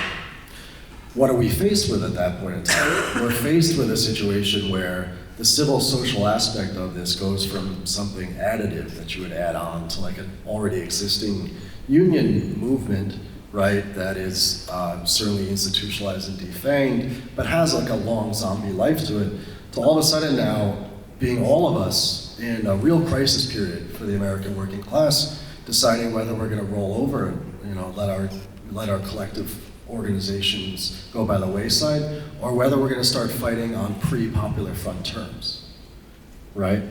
Which is to say, fighting in Knights of Labor's ways, fighting in the way of, say, like the McGuire wing of like socialist AFL in like the 1890s and early 20th century, right? A sort of like civil socialism that fights social unionism, let's call it, right? That fights directly against capital without the state mediating it. That might be what we face within our lifetimes as, what do they call it, Project 2025, which is the Heritage Foundation, not even Trump's plan, in order to neuter or at least politicize the administrative state away from its sort of deep state tendencies, like Democratic Party deep state tendencies. We might be in radically different political circumstances moving forward. And I think that, is there a danger that that gets turned around, that an organization like this can then become co-opted and used as a way to like further capitalist exploitation? Probably. But like one of the problems that a lot of people have in this country is that they're not exploited. And one of the problems that other people have is that they're too exploited. So what would like a true critical understanding of capital and the need for jobs, the need for employment, the need for a living, only being able to be provided ultimately by capital, like what does that do to our movement? How do we interface with particular capitals? And how do we build power that can directly confront those if the state is going to at least change or back away from the role it's had all the way through the 20th century? I don't know if that helps your question, but I think like in the background too is that, I kept saying that, perhaps some like force is going to arise out of all these various different crises. Well, it kind of did arise, and it's like me and Andy and you guys and everybody who's trying to like rethink these things and move in a particular direction. We are the change we want to see or whatever. Was that Obama? I forget. I don't know.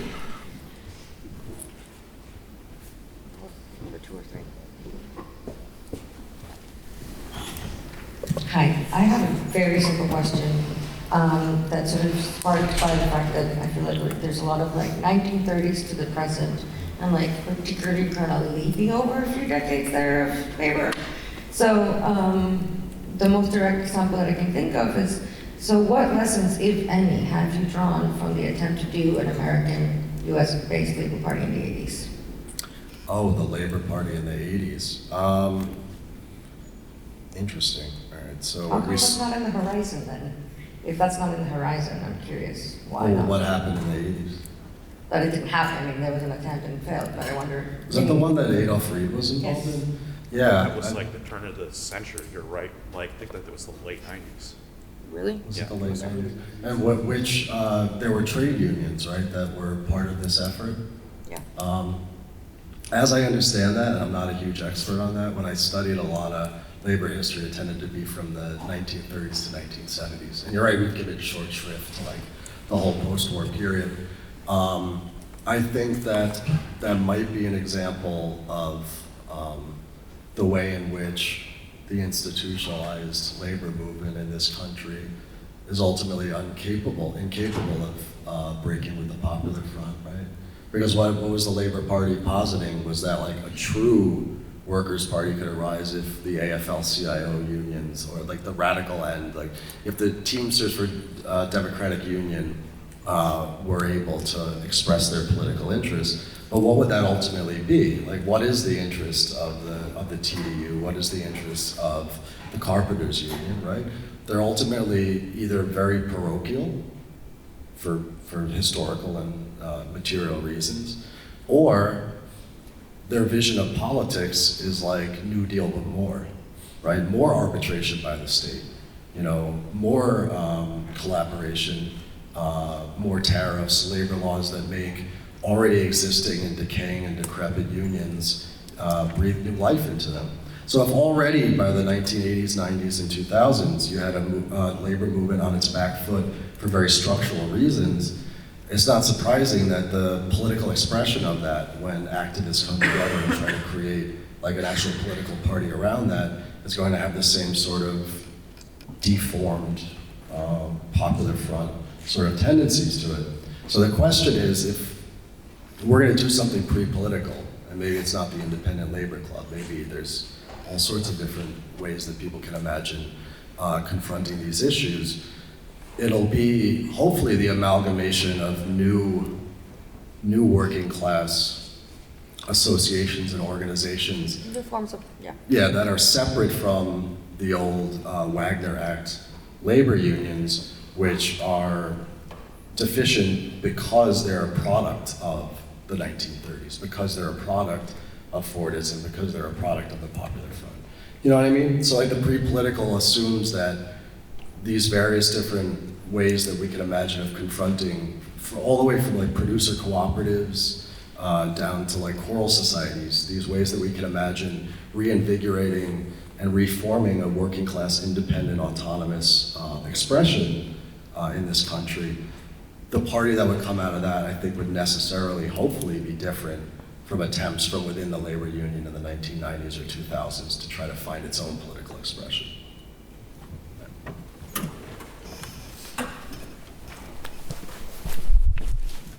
Thank you very much for the interview so far. When you were giving your history, I was thinking that kind of, let's just say over the last 20 years or so, there have been multiple opportunities where the question of civil society practice has posed itself. I think David Dualdi always gives a nice history about this, where he says, look, the anti-war movement then kind of collapsed into Obama's election, and it's, discontents with that are behind, like, Occupy, right? And, even there in Wisconsin, but also the Tea Party. And the reason I bring that up as well is that after the DSA had the Trump bump, and to me, this is my own personal opinion, after AOC was elected, and there was a little bit of disappointment, even though there was a lot of enthusiasm at first, never forget. All of a sudden, I started to hear things like base building, right? And we can't be tied to the electoral cycle. And Marxist Center, which it has a lot of people involved in that, have now become part of MUG. There was a little bit of overlap. Marxist Center collapsed as well. I tried to join them mid-collapse, and it turns out that they just dissipated in the course of my application process. So the reason I guess one question I bring up is, in terms of your project, how do you see that you can, I'll just put it directly, like, do better than, these earlier practices? I even remember being at Occupy, and there was this idea like, okay, this can't last forever, it has to get serious, and that was the impulse to try to do something electoral. And this is why Bernie was considered progress, that it's real, and it's not a protest, and it's about state power. Right. And so the other reason I bring that up is that you keep saying independence, and I guess when I think of, okay, the Marxist tradition, they talk about independence, class independence, they talk about it at the level of political independence. And so not necessarily at the level of a worker's interest, where there was in the mid-20th century, like, yeah, you had to win over the unions or they might, rough you up in more ways than one, right?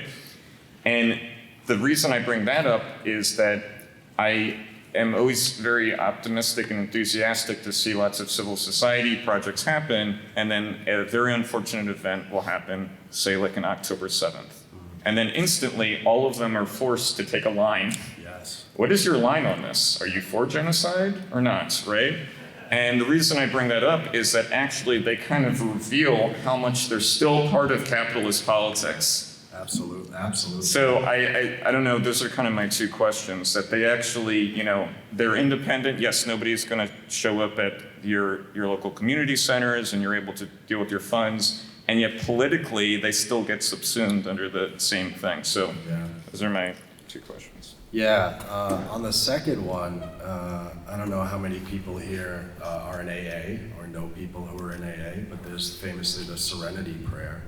I think I'm calling for like serenity prayer socialism within our group, which is like, God, give me the strength to change what I can change and also the strength to know what I can't change.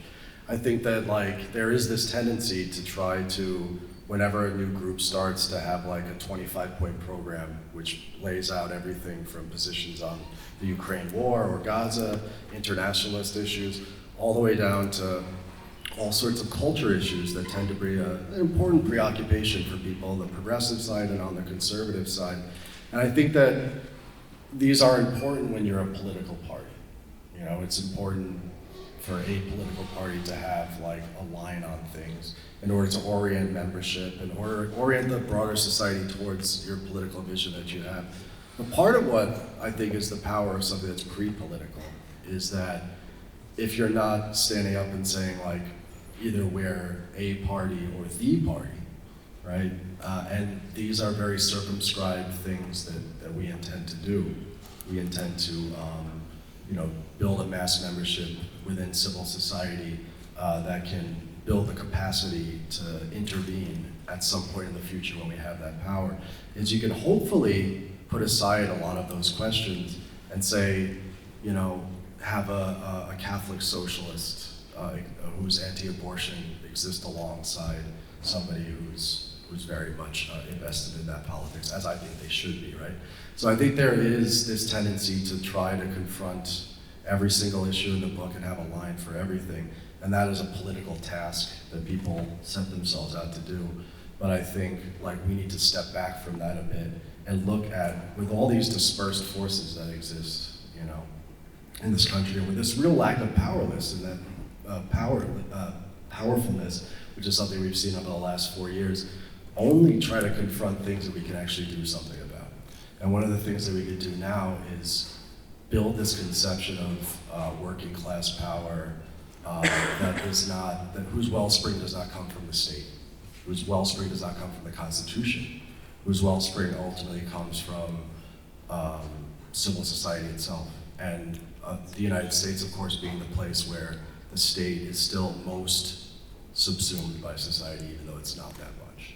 And then your other question was Occupy, Obama, AOC, and the disappointment in base building. What was that? Well, because, yeah.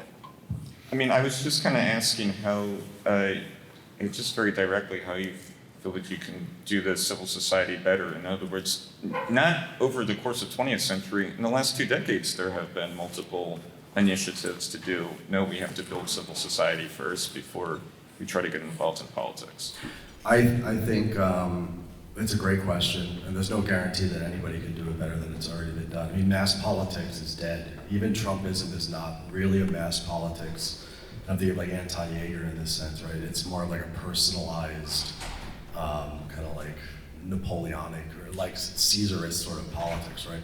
Mass politics being dead means that is because the preconditions for mass politics don't exist, which is like an active civil social sphere that expresses the interests of society or of a class outside of that whole world. That's something that we've all lost. And so the question, like, how do we do it better, I think is an open one. But I think that like when on October 7th happens, you know, we don't necessarily have to like jump out immediately and take one side or the other, with the exception of, I think it's like an abrogation of responsibility to not call for a ceasefire due to all the atrocities and genocides. But you always have to be critical about that and say like, what does even a call for a ceasefire do is it legitimates the forces that are funding and providing weapons to the genocide happening over there. Another, like a question, the more important question we should ask ourselves is if instead of having 20 or 30 members, we had 20 or 30,000 members, what sort of ways might we intervene that when we could actually do something, as opposed to like begging for power to stop providing 2,000-pound bombs for Israel to prosecute its atrocities. I'm just curious, as a quick follow-up, to what extent, if at all, do you think an orientation towards labor unions could be a liability in terms of this vision of civil social organizing? Certainly in one sense it would seem to be an asset. As you answered the first question, there could be changes in the relationship between the state and organized labor, right, that could actually create certain openings for organizing. But at the same time, it strikes me that if one is truly trying to organize across and against sort of existing culture war lines, the very premise that what you're doing is fundamentally oriented to labor unions, such as they are, will just alienate a lot of people. And like suddenly it's a non-starter. It would be sort of like starting around churches, right? Like you're going to get a lot of people bought into some kind of church or another, but you're going to get a lot of people who it's just a non-starter. And so I'm wondering, do you see that? How does that factor into your vision of moving beyond economism to socialism, organizing civil society in its totality? I got a lot of ideas about what it would take, for example, in my particular industry, in my particular union, to get out of the particular death spiral that we're in right now. I realize very, very clearly the limitations that are imposed upon any leadership that comes in, say, the Carpenters Union or the Operating Engineers Union. And I could actually imagine a pathway that my union and other unions might be able to actually succeed.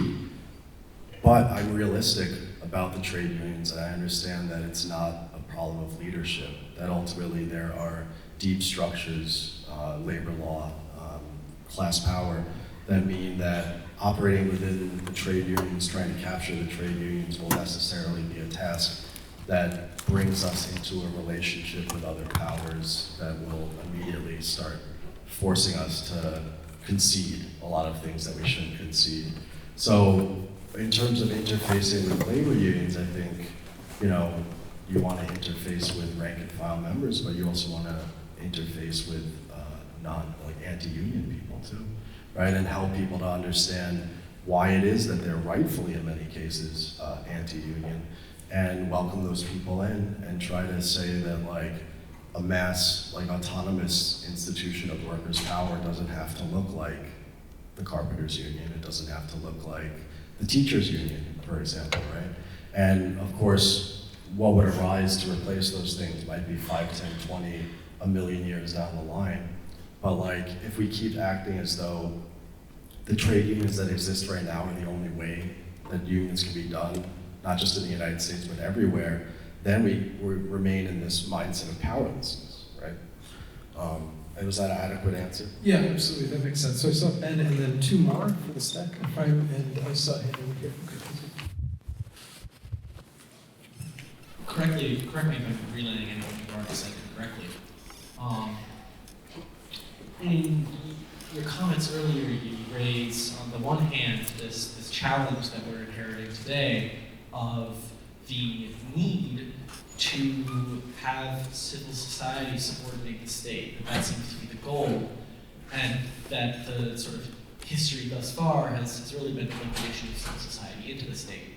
And you also mentioned the imminent, likely imminent dissolution of the National Labor Relations Act, the NLRB with it, and how that leaves a sort of vacuum for where to go from there.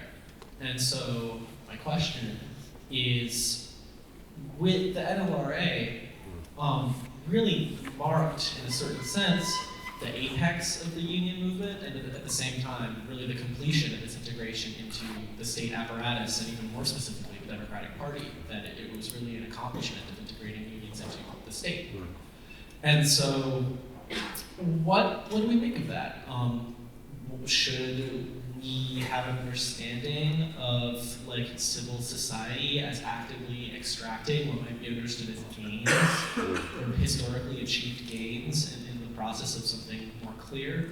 And in addition, something that comes to mind for me is the fact that, despite the fact that it seems apparent that civil social organizing is a necessary prerequisite for any politics, politics seems to have captured civil society, and so it's almost as though we have nowhere to start from. That last part doesn't really seem as much of a question, so I'll just put a question mark on it and hope that you can answer it. Fair enough. So what do we make of the integration of the labor movement into the state? And how does that prefigure where to go from here? Well, many people have been mentioning, I think McNair mentioned this, I think Chris Cutrone might have mentioned this. I don't want to attribute that to him. But people have been talking recently, Derek Varn certainly has, about how the conditions facing labor and the socialist movement are more like the 1890s right now than they are like the 1930s, right? That we're in a period of inter-imperialist rivalry, that we're in a period of working class disorganization, that we are confronting the overweening power of capital such that we almost need to start from basic premises, right, moving forward. And I think that between the Knights of Labor, between the Kautskian Party as it existed in the United States, another American formation, of course, is the IWW, right? It comes out of America. We have a whole history and a whole panoply of different attempts to try to act within civil society, to try to build autonomous class power, both economistically and also politically with the Socialist Party, that we can nod back to now. And I'm not saying that we need to forget the history from the 1930s up until today, right? But I think that we need to rejuvenate and revive a sort of civil social socialism that not only existed in the United States, but was far more adequate to the United States, and Lenin and Marx would have said as an Engels as well, adequate to the United States as like the early bourgeois revolutionary society than it was to everybody else, to any other place, probably with the exception of France, I suppose. So we learn our lessons about integration, we learn our lessons about subordination through agitation, education, organizing. I think that there might be the possibility for some sort of demonstration effect, right? And this is why one of the issues that we face, and one of the issues we faced in life, the League for Industrial Freedom, is the lack of face-to-face contact and the kind of globe-spanning ambitions that we had. With this one, I think this project, it's far more important to start locally with local chapters. The New York chapter is where I live, it's where our people live, and we want to build, but the ultimate vision would be not in an imperialistic way, but in hopefully what could be a powerful internationalist way to try to bring some of that revolutionary American spirit and revolutionary American tradition of unionism, such as that has existed, and labor politics in general, to federate that across borders, to try to do in a sort of more civil social way what we attempted to do with the first project, right? So I think that one of the good points I think that Spencer Leonard makes and others make is that America is unique in certain ways, and I think that our labor history reflects that, and I think that one of the things that the Popular Front has done is just erased and submerged an entire history of social struggle that is still resonant, but it's often more resonant among the quote-unquote right wing than it is with the left wing, right? Like the various different libertarian impulses that exist among the anti-trade union worker, for example, right? It's not that they're like retrogressive or retrograde. There actually is a rational kernel within that. And so if you have an organization and a group and an educational process that can bring people in and say, you're not wrong, you're not stupid, you're not even necessarily anti-solidaristic, although it may express itself that way, right? You're putting your finger on something that we all feel within the trade union movement, right?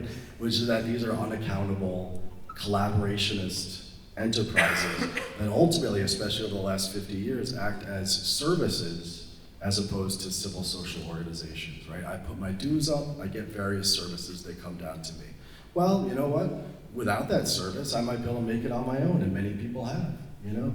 And so, whatever we build, and whatever the institutional and political expression of it will be, will necessarily have to be orthogonal to left and right in this country, which is something that scares people because they think all of a sudden we're making concessions to MAGA or Trumpism. No, it's actually there are rational kernels within that when we switch our valence and our frame to what socialism looked like in this country 120 years ago as opposed to what it's looked like for the last 90 years.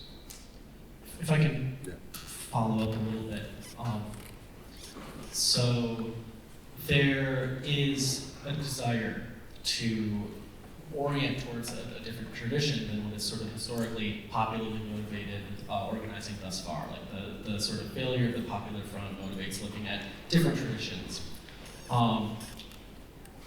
Given that, what can we make, or how ought we deal with the fact that like the concrete opportunities that came along with those traditions in their own moment are seem more ambiguous today. That it's not just that, you know, we might be able to look to this tradition as inspiration, but that where beforehand the state capture hadn't been accomplished thus far, today it is. And so it's not just that we have a task of like, well, are our unions going to be like in the state or outside the state, but it's like now we have unions in the state and we got to deal with that. Yeah, I mean, ultimately, and this is like gonna sound like a fucking pipe dream, but like, what would it look like to contest power with the Central Labor Council of your local municipality? Like, what would that look like? You know, what would it mean to like, to form an organization that had enough working class representation and power that you could actually make, not a dual power situation, but like seriously start thinking about overcoming like the AFL-CIO unions that exist in your local town as like the locus of working class economic activity and collective power in your particular area. I mean, these are the sort of things that are necessary, ultimately. There needs to be a socialist or a communist central labor council out there, right? But you talk about the opportunities. I think it's the unfortunate truth that I think that like almost every American knows this, that like the 1950s aren't coming back, that the mass worker is not coming back, that the prosperity and the unipolar power of the United States capital is not coming back. And yet, both sides of the political spectrum, their dream is the 1950s or the 1960s, whether in a cultural, sort of like social category with the Republicans, right? They want that nuclear family back. They want, good jobs and the ability to form small businesses or whatever. Or for the Democratic Party, there's always the sense that like the mass unions in the 1950s could be returned, given the right policy framework or whatever. Like we have to confront that, and we have to oppose that sort of thinking. And as much as we nod back towards the 19th century, for example, with like some sort of archetypes for what we can imagine, we also need to understand, as the gentleman back there was talking about, that the post-neoliberal era isn't going to look like the 1950s either. It's not going to look like the 1890s. That there are going to be all sorts of like new and novel configurations of class power and exploitation and politics that arise in this period. And we need to, again, be orthogonal from that, but also be supple enough to intervene given the power when these changes happen on the ground. Very vague, I know, but that's... Hello, thank you very much for your talk. I'd like to give an example, kind of historical example, and try to draw a question out of it, and then a second question. And this kind of follows from what was asked at the front, and it's sort of about the relationship between pre-political and post-political. Because the example I'm going to give is from the 1990s in England. There was an organisation called the Independent Working Class Association. I don't know if you're familiar with that. And they were formed by anarchists. They had been anarchists, and the group was called Anti-Fascist Action in the 1980s. And they were I don't know what you refer to, Antifa, super... Soldiers. These were the guys who actually physically fought the skinheads in the streets, and were very proud of their strictly working class, thuggish attitude. Was this anti-racist action in the United States, or was this a British movement? This is specifically British. Against the National Front. Against the National Front, the AFA.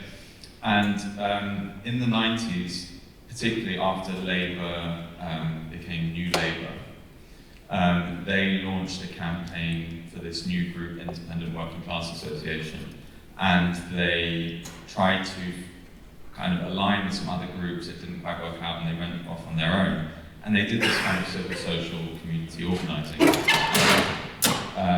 What they became known for was a campaign. They became embedded in a working class community in East Oxford, and they became known for running drug dealers off of estates. Because they said that they went to the working class on the council estate and said, what are your concerns? And they said, our concern is that the mostly black drug dealers are like ruining our estate. And they ran campaigns to almost like self-defense groups to the run Guardian Angels or something. To run drug dealers off of the estate. And they also ended up getting involved in local council politics. They also ended up becoming known for opposing mass immigration.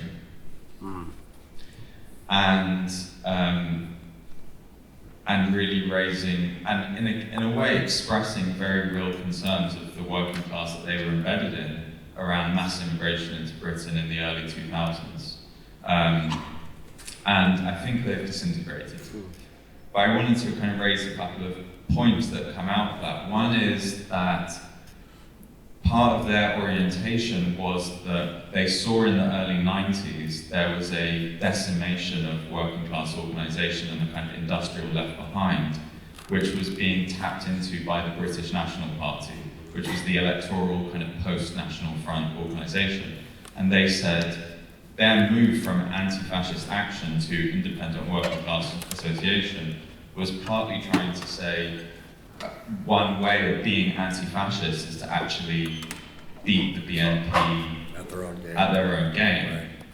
And it does seem that there's some parallel in the sense that the turn to civil social organising in the working class comes out of a kind of anti-fascism because it looks like the fascists are going to organise the working class and we have to get there to disrupt them. And then there's a whole kind of question about, well, what kind of fascism really was that and what does that mean? So one question is just how do you deal with those kinds of questions around like the drugs, immigration, those kind of socially conservative attitudes, let's say, that would spontaneously come up through that. Yeah. But the other thing is just to kind of situate that historically and say that's part of the post-political left. Right. And the two things that kind of condition that, one is the collapse of the Soviet Union, and one is the kind of long failure of the new left. And I wonder to what extent, and obviously they're also reaching back to the 1930s with their anti-fascism origins, and the education that they would give, because they would do pedagogy as well, would be on fighting Mosley's black shirts and the Spanish Civil War, right? So they had that kind of thing. Battle of Cable Street, was it? Battle of Cable Street. So they're also drawing on that. So how do you understand your relationship to the historical periodization of like being after the fall of the Soviet Union? You talked about actually existing socialism before and being after the new left. Is that still the moment that we're in? Are we still in a moment that began in the 1990s? Do you see a parallel with what I'm describing about this post-anarchist independent working class association? And just to be really cheeky and put a second question on, what is your position then on Trotskyist sectarians? Because they would have a lot of things to say about all of that. They would seem to address some of the concerns that you're raising. There seems to be a kind of, well, obviously we're not going to be like them. And obviously that's a dead end. And it just seems like maybe that needs to be unpacked a bit as well, because that might not be so obvious. And what were those organizations? The response to the Trotskyists is that the Trotskyist thesis is that the failure of the working class to seize power is the failure of the leadership, right? And of course, they're leaders in waiting to that. Depending on which sect they're in and how large they are, they're a little bit closer or very, very far away from that particular task. So to address Trotskyist sectarians, I would say that the pre-political aspect of this imagines that mass organization will throw up its own leaders that might necessarily be weighed down as much by the past, but hopefully will be informed by it. I think the big and important question you ask is about pre versus post-political, because it opens the question, if we're still in a post-90s period, right, is this attempt to be pre-political actually a post-political task? And I think that's a tough question, and I think that's something that I would need to think about, and we would all need to think about, is as much as one wants to nod to things that happened 100 or 130 years ago or so, of course these conceptions are being produced in a time period that's completely different. And so it could be this attempt to like back away from like the hard political demands of party building or whatever, might be a concession to the post-political turn of the 1990s. I think that's something that I have to work through myself, and I think it's an important question. In terms of this independent working class association, that sounds like a very fascinating history. I think hopefully, and I'm going to look into it more, because it sounds like an interesting test case for this. I'm not sure how much it changes that I've never considered MAGA to be fascist, or Trump to be a fascist per se. I don't think that the independent labor club will be or should be an anti-fascist organization. And I don't think that we necessarily have to tread the same terrain of like suburban middle-class discontent with immigrants in society that other people do. However, you're right that a real danger is that these issues will organically come up, and you have to have a way of, if not confronting these things, deferring energies into different areas. Just to add that, like, the working class you're organizing might not be satisfied with the Serenity Prayer. Yeah. Like, when they're concerned about mass immigration. Yeah. No, that's a good point. I mean, I think that for the time being, the people that we've managed to pull together, I think, are, and perhaps in an early period, the sort of demographic we're looking for is and will be like working class intellectuals, organic intellectuals, militants who kind of don't have a space out there. I think that hopefully what we can do, and we're working collectively on our very minimal points of unity, and importantly too, by our big May coming out party, a constitution as well. Perhaps it's institutions and institutional formation that, thinking about these issues that you're talking about, could be a way that from the very beginning we can think of ways to like avoid the failures that happened in the past. But I'm not sure how much a constitution can confront organic sort of sentiments that are coming from the ground that people are going to want to address through the organization or through their own powers. It's a very good question. I'm not saying this as a critique, but just as at a descriptive level, then it sounds like actually what you're doing is creating an organization of what we ourselves consider ourselves in Platypus to be like petit bourgeois intellectuals. Like, in other words, leftist people politicized by leftist ideas more than like going to the workers. Would you say that's accurate? For now, I mean, who listens to our podcast? I was very happy to find out that we have a big following among, I guess, petty bourgeois linemen, you know, working on like the electrical grid and stuff like that. I mean, there is something about, it may just be my background and what I do for a living, that we're able to draw people through our content and I guess through our project that maybe they are middle class income wise, but are more used to gang labor, industrial labor, perhaps craft labor. And we want our leadership to be composed of such people. And like Platypus you're talking about, we do want to spread out more broadly and widely with that. But with the one problem that we will have is like how populist to be about all of that, right? And then you have to confront, and I'm no expert on this, but like the merger thesis, right? Like, what do you do about the separation between like a core of more advanced workers, like a vanguard of workers, and then like a larger sort of mass of people who are perhaps less engaged with the socialist program. So I think that like as much as we're trying to do something new, we're going to constantly run into, I think, 19th and 20th century problems that need to be worked out like on the ground.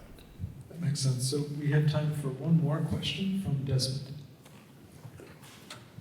Hello. So my question, I think, is a bit simpler. I'm just wondering to what extent you consider your organization now Marxist, because I found it interesting at the beginning you described yourself as workerist and neo-syndicalist. Is that correct? I thought that was funny because the workerism is usually like an epithet. So it's a right deviation. We're taking it back. It's like it implies some sort of like non-Marxist deviation. So that's like the first half of my question, like to what extent is it Marxist? Should it be Marxist? And I guess a second question is political education that maybe you've done so far, or you envision yourself having to do in the future as more and more workers participate in your independent labor club. How would you educate them on socialism? What would it mean to educate? Do you have to? What would it mean to educate them on socialism? You mentioned your own intellectual biography of like, and a lot of names came up, Mao, Bordega, Kautsky, Mike McNair. Do you imagine like, but then how would the working class, who you are presumably trying to reach out, how would you be able to educate them about this, about socialism, about the left? What would it mean to undertake that? Marxism and, socialist education? Marxist, yes, right? Because maybe it wasn't super clear, but like the neo-syndicalist, workerist thing was in the past tense.